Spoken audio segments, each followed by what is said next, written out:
Mas, falando do processo mais um pouco, é dessa maneira que por exemplo, alguns personagens, eles passam a fazer parte da minha vida. O Elogio da Loucura, ele é um livro que faz referências a muitos outros livros. Foi através do Elogio da Loucura que eu cheguei a várias outras histórias, né?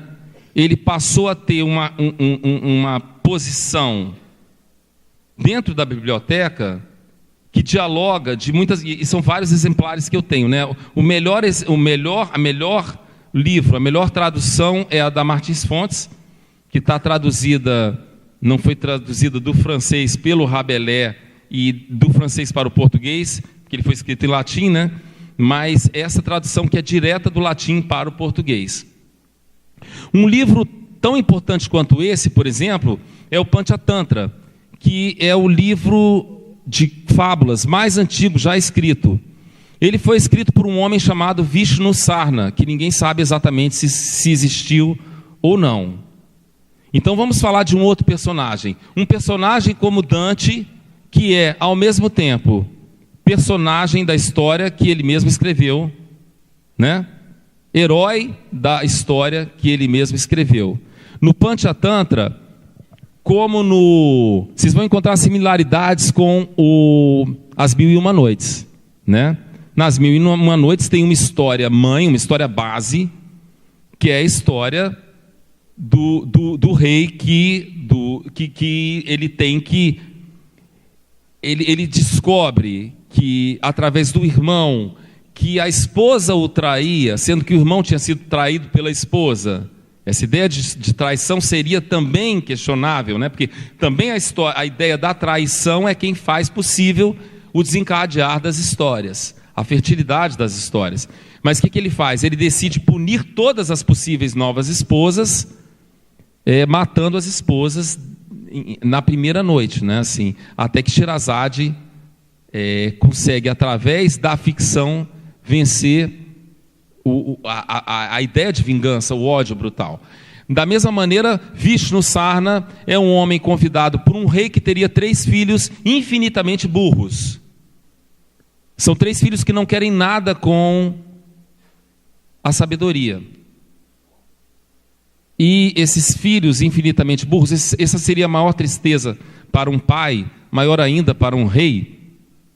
E ele chama todos os sábios da corte, e ele chama todas as pessoas, os filósofos, os matemáticos, enfim, todas as pessoas que possuem sabedoria, para que desemburreçam os filhos através da ciência, do ensino da ciência, e ninguém aceita, porque acha que aquilo é absolutamente impossível.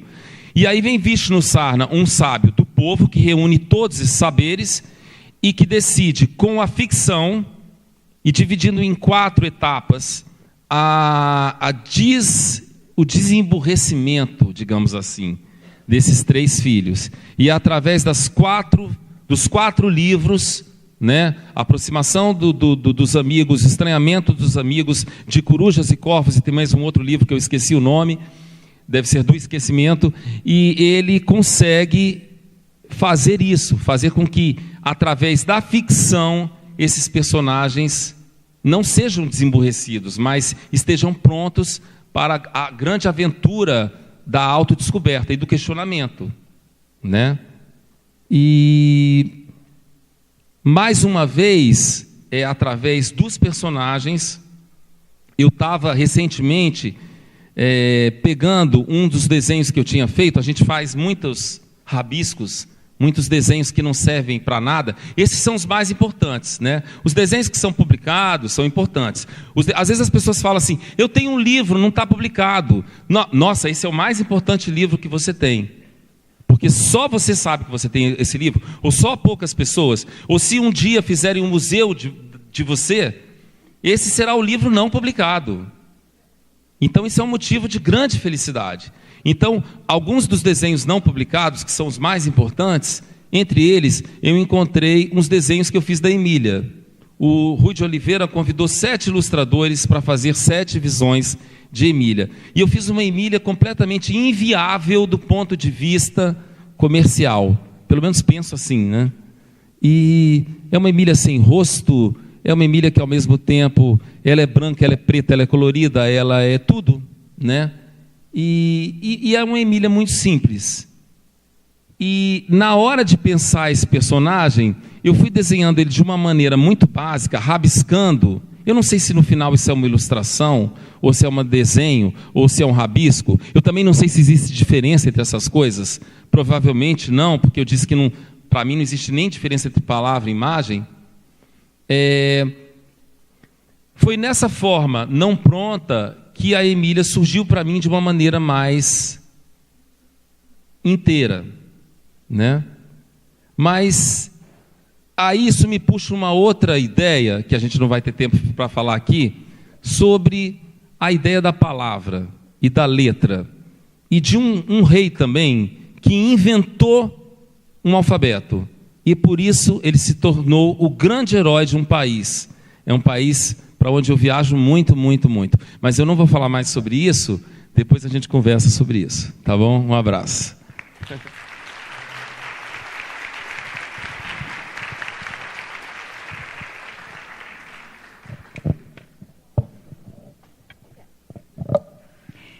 É adorável a gente ouvir o Roger, porque a gente pensa que só vai falar do desenho, da ilustração e essas coisas práticas que a gente fica buscando, e, no entanto, ele vem assim com essa cultura do nômade, né? Daquele que viaja, conhece muitos lugares e pensa sobre o que vê e vai ouvir aqueles que sabem algo sobre aquilo que está sendo visto.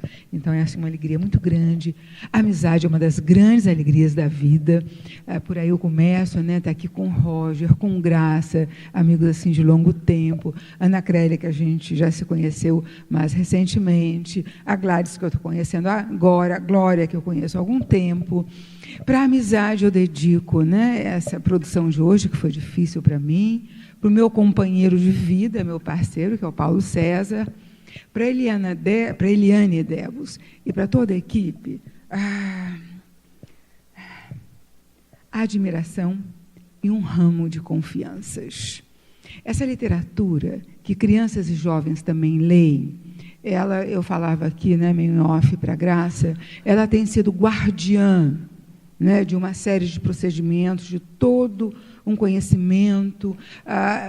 Num livro temos um museu, e muito da mentalidade que a gente deplora aqui, que a gente deplorou em algumas indagações e observações, está em mudança, né? Está se movendo, e eu vejo que realmente o fato de crianças e jovens serem cada vez mais leitores de literatura naturalmente tem, né, grande importância.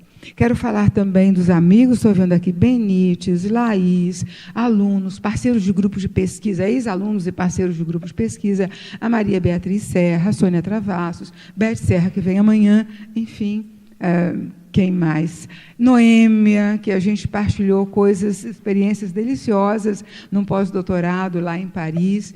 Então, a amizade alimenta a vida. Desse alimento eu quero começar a falar, né, sobre algo que foi realmente difícil para mim pensar, talvez porque eu estivesse tão perto, né?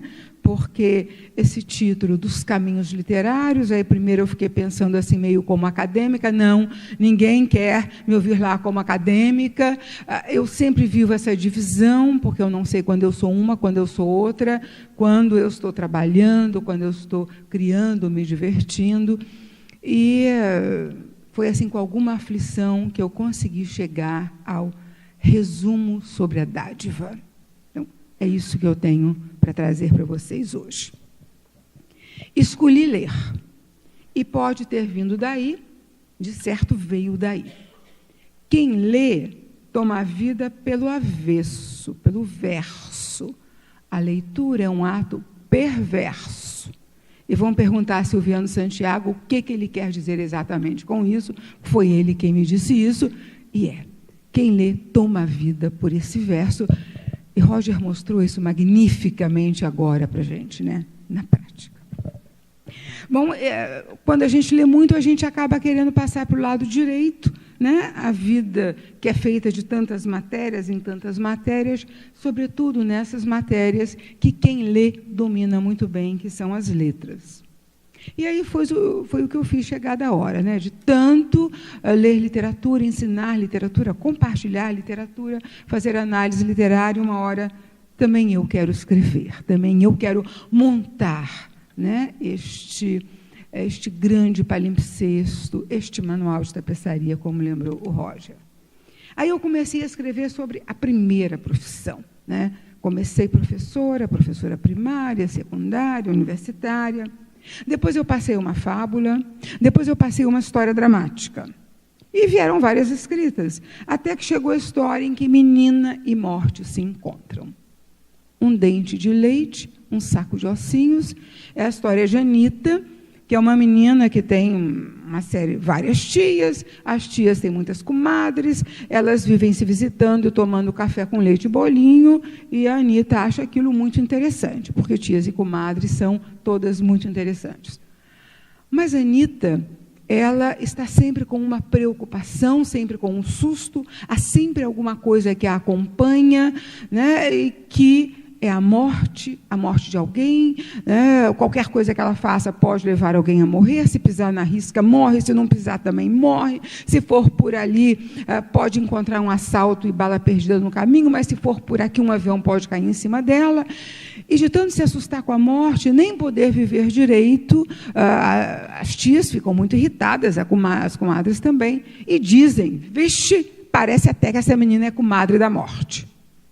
Ela achou que a história era interessante, ela ser comadre da morte, então ela ia convidar a morte para tomar também café com leite e bolinhos com ela, né, como as tias e as comadres faziam. Ninguém gostou dessa história, é claro, mas o jardineiro ouviu e disse para ela que ela podia realmente convidar a morte para ser comadre dela. Só que ela tinha que dar alguma coisa, um filho para batizar. A Anita diz, eu sou muito pequena, eu não tenho filho, você pode dar uma coisa, um brinquedo. E a Anita, então, dá uma boneca para a morte batizar, aprendeu com o jardineiro como é que ela fazia para chamar a morte, e a morte aparece e senta com ela, né, para tomar café com leite e bolinho. Elas são comadres, a morte acha a afilhada meio sem vida, mas aceita, e, de vez em quando, elas partilham também essa cerimônia do café com leite e bolinho. A morte é uma figura muito interessante, diz bobagem, ri a beça, gosta de falar claro, é supersticiosa, tira os medos de Anita. Não se preocupa que você vai morrer de rir. Eu estou me lembrando que a Glória falou, né, dessas expressões que não dizem o que dizem. Você não vai morrer de rir porque você está comigo, pode rir à vontade. Mas é exatamente a morte que um dia, rindo estupidamente das coisas estúpidas, a morte cai, vira a cadeira, né? E o manto, né, que cobria a morte, aquele manto se abre, e Anita vê do que é feito o corpo da morte, que ela nunca conseguia ver, né?